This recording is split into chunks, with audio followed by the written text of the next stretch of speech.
Yeah, I mean, kind of stagnant. We weren't getting into the paint and like finding our shooters and kind of making things a little bit more difficult. I think it was more us just not being assertive in what we were doing. We had our play calls in, but then once they guarded that, it was like kind of what's next. And I was playing the 4, which obviously is out of position a little bit, but their 4 was guarding Chechi, so it got kind of messy. But we need to be better definitely in the fourth quarter. Obviously, as the coach said, you guys miss Fee. I mean, yeah. So much of what happens in the paint would be different if she were here. Having said that, though, the last 2 games of the fourth quarter have been really difficult. Both ends of the floor, it seems. Is that a matter of them turning stops into offense, or are there breakdowns there too? I mean, we rely a lot on our defense, and I think Cheryl told us this. We're going to make mistakes, and so when we make a mistake, they're going to score, and we have to be able to score to keep it competitive. And I think, you know, in the fourth quarter, it's like high pressure, and so when things go wrong, you feel that pressure, and that might contribute to it. But we just have to work on playing the whole 40 minutes and like just grinding it out. Like, it might not look great, but we need to be able to grind it out until the end. And then real quick, just talk about what it was like to play in this atmosphere today. Yeah, I mean, the sellout crowd is amazing. A lot of them weren't cheering for us, so that wasn't great. But I mean, obviously good to see the support for women's basketball. Fun to play in a crowd that's that big. Yeah, I mean, playing in front of big crowds is like kind of what you work towards, right? Like being in one of the best leagues in the world, and then being able to play in front of huge numbers is awesome. And yeah, we're just disappointed that we weren't able to win at home, but hopefully Wednesday we can turn it around. Alanna jumped out quick, 11 or 13 points, kind of right away in that first quarter. Did you see them try to stop you defensively in a different way throughout the final 3 frames? Yeah, and I think they switched up their screen defense. I think we were playing really well off of on-ball screens in the first quarter, and they had to change something, and they took it away. So I guess that's just like how the game of basketball works. When something's working really well for the other team, you want to try and stop it. You guys have one more game before this long Olympic break. For you, what's this first half been like? Is it something where you hang your head, you're like, all right, we're good with this where we are right now? Or do you still feel like you guys left a lot on the court in this first half of the season? I mean, I think overall we're happy with where we're at, but we can continue to get better. I think, you know, we're one of the best teams in the league for a reason, but it's games like this where you realize, you know, everyone in this league's good, everyone could beat everyone, and we don't want to be that team that, you know, has losses like this. Indiana's a good team, I'm not saying that, but, you know, at home, you know, these are games we want to win, every game at home. So I think obviously there's a lot to look forward to in post-Olympic break, but I think, yeah, we're definitely proud of, you know, the start to our season for sure. Question for both of you. Do you think the crowd that you had today is long overdue? Definitely. I absolutely think we're worthy of big crowds. You know, like I said, this is one of the best women's leagues in the world. And I think that, like I said, we're worthy of big crowds and people watching, and hopefully this is just the start and we can keep bringing them in. For both of you are averaging career highs in minutes and field goal attempts. I think it's fair to say both of you are in positions this year that you haven't been in before in your WNBA careers. What has it been like to be able to count on those minutes, and in those minutes to show off what you can do, and how has that allowed you to have your careers with having this opportunity to do so? Good question. I mean, the confidence our coaching staff has, I'll speak to me, obviously, Lynn can say the same, but I'm pretty sure it's probably similar. The confidence that the coaching staff has in, you know, me and my teammates. You know, I've been here for a long time, and I know the system really well, and we kind of changed our style of play a little bit this year, and I think that really helps my style of play in terms of like shooting threes, running the court, playing defense, and playing off that. That's what I love to do, and knowing you're starting and going to play a lot of minutes, I think that, you know, you can breathe a little more. You know, you're not going to go back to the bench if you miss a couple shots or have a couple turnovers. It's hard being a bench player, and I lived that life. That's just the reality of the situation on any team. So The first half was not my best half, but I knew I was going to get another chance in the second half, and I was able to knock some shots down, and that's kind of just been the story of this season. But I'm really proud of, how far I've come the last 6 years here. Yeah, I think a lot of what success looks like in the W is just about fit, and how you fit on the team that you're playing. And I think for me personally, I found a team that I'm a good fit for. And yeah, just being able to have that opportunity and being able to go out there and play free and not afraid to make mistakes is everything. Like, it helps you just have a lot of confidence in yourself, and then knowing that you're, like Bridge said, that your coaches and your teammates have confidence in you too. Like, it changes how you play. For both of you, kind of building off that, how long did it take since you got here to sort of learn that you had that confidence, or believe that the coaches and Cheryl had that confidence in you? It can be an intense style to play for, and just wondering how that's sort of evolved for you. I mean, I had conversations with Cheryl prior to the season even starting, and I think that's like where the groundwork was really built with me and Cheryl, and just like knowing how she operates, and then she knows how I operate and how we can communicate best with each other. And yeah, just getting that foundation of, hey, we believe in you, we need you, before a season even starts is like invaluable. It makes you feel like you're a must for the team, a piece that the team really, really needs. So I think having that before the season even started, like, just helps you come in ready to go.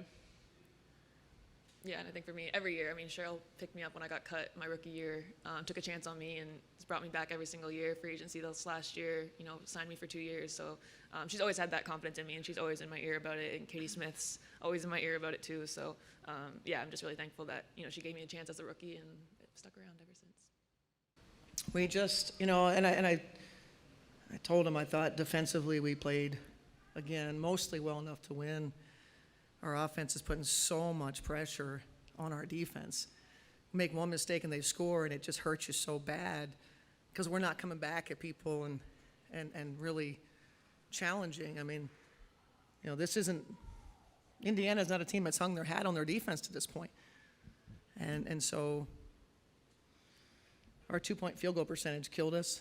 I thought some of our attempts were – and some of the turnovers at costly times – it really hurt us. But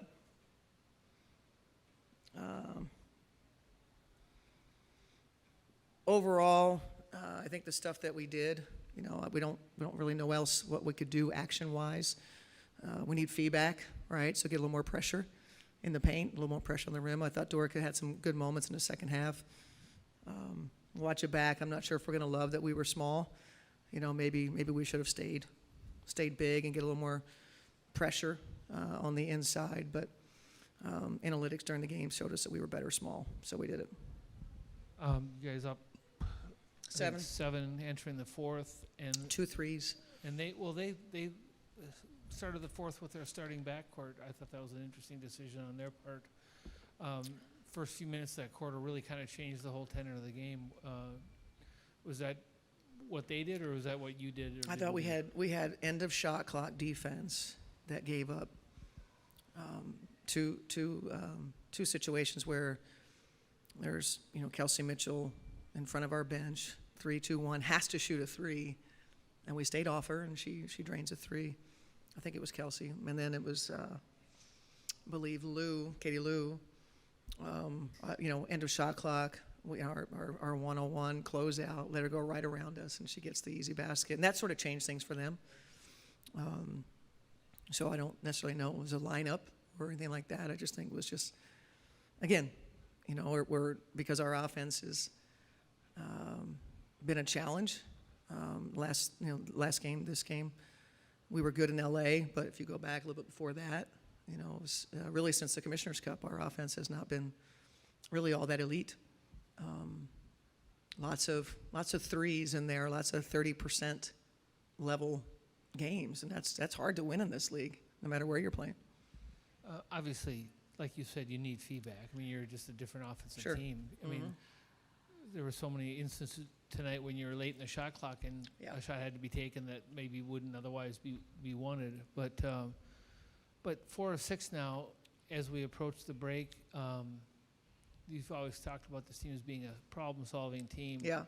Where do you think that starts as far as problem-solving? I mean, I think we just got to focus on winning the next game. You know, this is, you know, obviously losing at home. We've been really good. Losing at home stinks. And I think regroup, you know, with a day tomorrow, reflection, whatever, get in here, get some work in, and get ready for a noon game against the Atlanta Dream. There's no big problem solving that's happening. You know, we'll look at some things to, you know, see how we can be better against Atlanta. You know, maybe we have fee, maybe we don't. You know, we'll have to plan both ways. But yeah, we gotta find ourselves offensively without fee. Cheryl, I know you went small for a lot of the game, but points Yeah. in the paint was 2-1 in favor of them. Is there anything particular in that, or is it just simply a size We matchup? don't get in the paint is the biggest problem, right? So we can't negate that. I mean, the second chance points were even at half, thankfully, because they had 20 points in the paint in the first half, and 10 of them were second chance points. I thought we did a little better in the second half, but you know, let me give them credit. You know, the paint, they did a nice job in the paint. Yeah, they're a team that can play both. I mean, they were in the paint and they shot threes, 29 threes. I mean, so, you know, I thought they played well. You know, obviously it was a passionate game for both teams. But we out second chance points them, 17-14. Really concerning that we had 9 fast break points in the first half and we finished with 9 fast break points. So, you know, we're a team that's we got to get those extra points. If we do our normal thing and we get our 17, 18 fast break points off our defense, then maybe we're looking at something different right now. Cheryl, are you seeing any lessons or revelations for these players about playing without Nafisa these past few games that might perhaps pay off in the second half, just learning how to play Yeah, without I their- mean, you think, you know, especially because we have to sub for fee, right? So I think more when, like if we can get fee off the floor more, you know, we get on the other side of the break and, you know, when she's sub 4, I think we're probably learning, you know, do's and don'ts. You know, I thought Dorca's minutes in the second half were definitely good. We got to get Lan playing back to, you know, the way that she was in terms of what she's thinking about in terms of stretching the defense and then if to get a long closeout, drive it. Those are some places we could look to. But I think, yeah, I mean, what are we learning? You know, the hard lessons probably. You know, that could help us down the road. But, you know, a lot of pressure on K-Mac to make a lot of shots, you know, that sort of thing. So BC played great. You know, I mean, some of the 2-point attempts were a little rough. But yeah, I mean, I think we're learning different things.